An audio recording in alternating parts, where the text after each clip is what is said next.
just because I don't have enough projects on the go, I picked up this little turbo XR5 Ford Focus with a blown engine. As some of you know, I originally started as an automotive restoration channel, so I'll be on the hunt for another engine for this. So I've just bought this little XR5 Ford Focus 2008 model, the turbo 5-cylinder Volvo motor in it. I bought it thinking that it would need a replacement engine. It was supposedly seized, but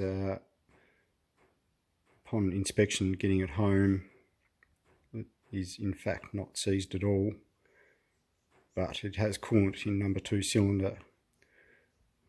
So I'm in the process of just pulling it down. I'm going to pull the head off and have a look at the block, see if it's got any cracked cylinder liners.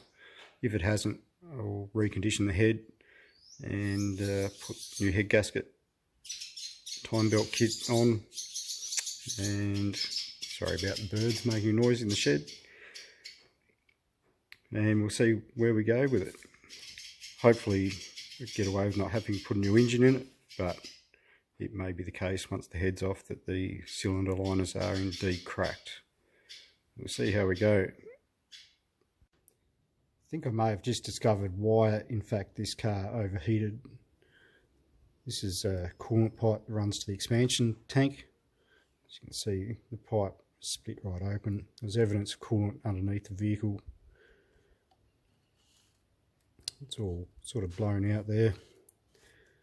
So that pipe runs all the way along here up to the coolant expansion tank. So it'd circulate around there. It would have just lost all its coolant, got hot, blown the head gasket.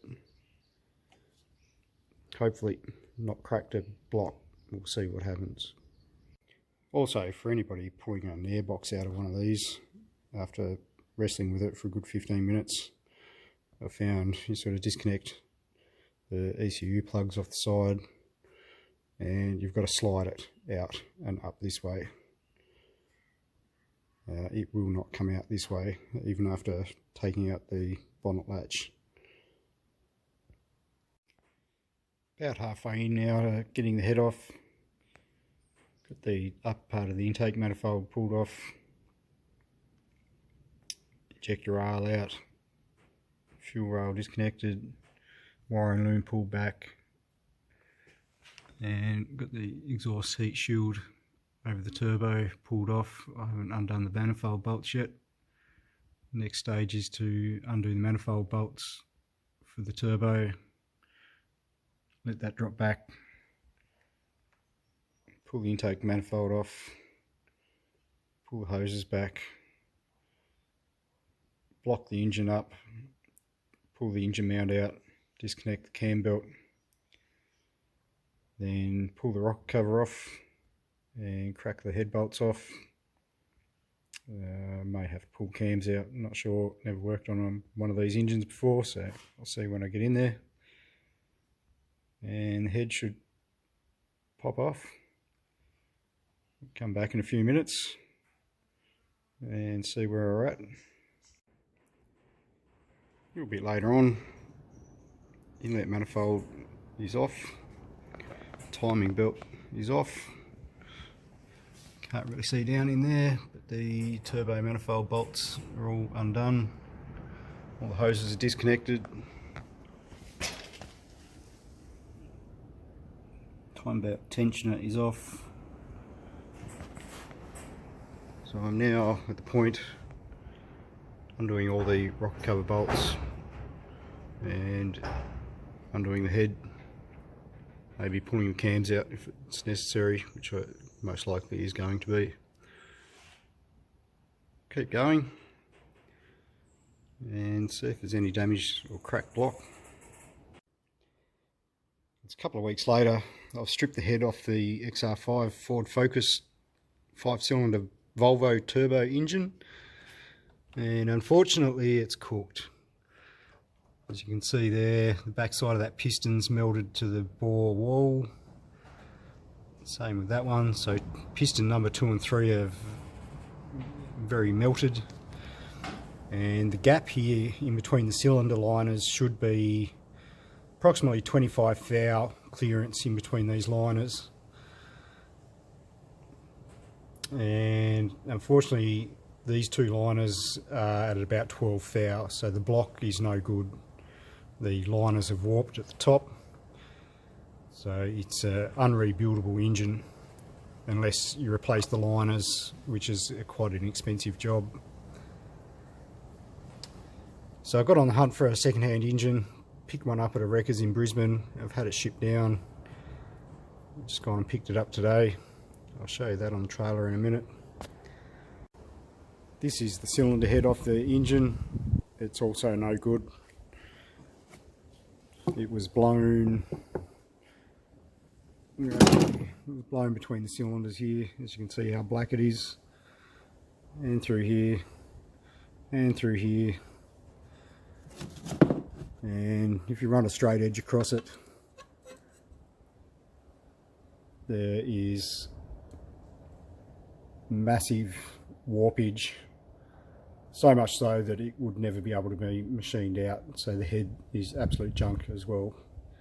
Scrap metal, it's all it's good for. So I just picked this engine up from the freight depot.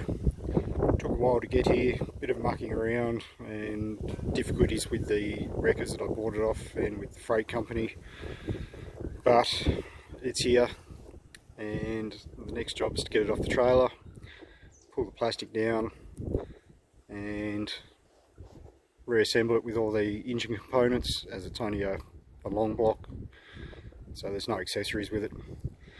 And apparently he took the sump off it as well, which is a bit odd, but we'll soon swap that over off the other engine. I'll unwrap this and see what we've got. Unwrap the engine off the pallet, had a quick look over it. Inside the exhaust port still looks pretty good. There's no discoloured valves or anything. Inside the oil cap looks okay, there's no milky oil. The timing belt, I think I'll put a timing belt kit on it and a set of cam seals. The belt looks pretty old and there is evidence on the cam gear. There's probably a very slight bit of oil leakage. A common problem for these, to leak a little bit of oil out of the cam seals and contaminate the belt. So while it's out, it's easier to throw that in there for peace of mind before the engine goes back in. Let's work on getting the old engine out. Well, the engine's finally out. It was a bit of a mission. I sort of had to pull all the condenser and radiator pack round to the front and tie all the air compressor up so I didn't lose the air conditioning gas, and all the front radiator support bar and crash bar had come off and it just sort of slid out through the front. Wasn't too bad of a job, just fiddly. So I'll get it up in the air now, pull the sump, turbo, gearbox, all the accessories, wiring loom and whatnot off it, and get it onto the new engine. So the new engine's all assembled, gearbox is on, all the accessories are bolted up, got the turbo mounted to the other side. Now's the fun job, to put it in the hole. Boom, the engine's sitting back in there.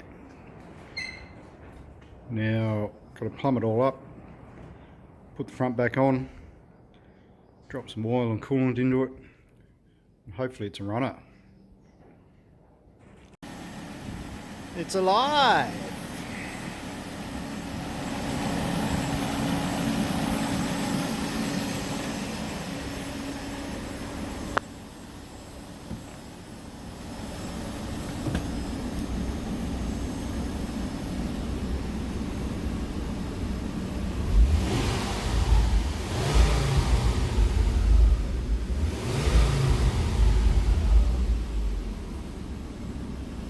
Pretty stoked with that, and voila, it's all back together, running nicely. Been driving it for a few days, Give it a good detail. It's looking pretty spiffy.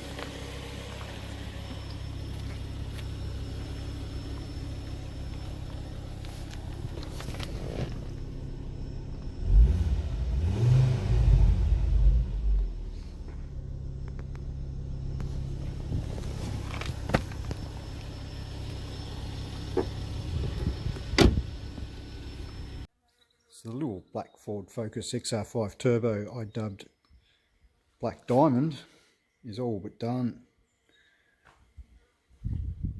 It's a good wash, detail, polish. It is a little bit dusty. I have been driving it for a few days, so it's all been good.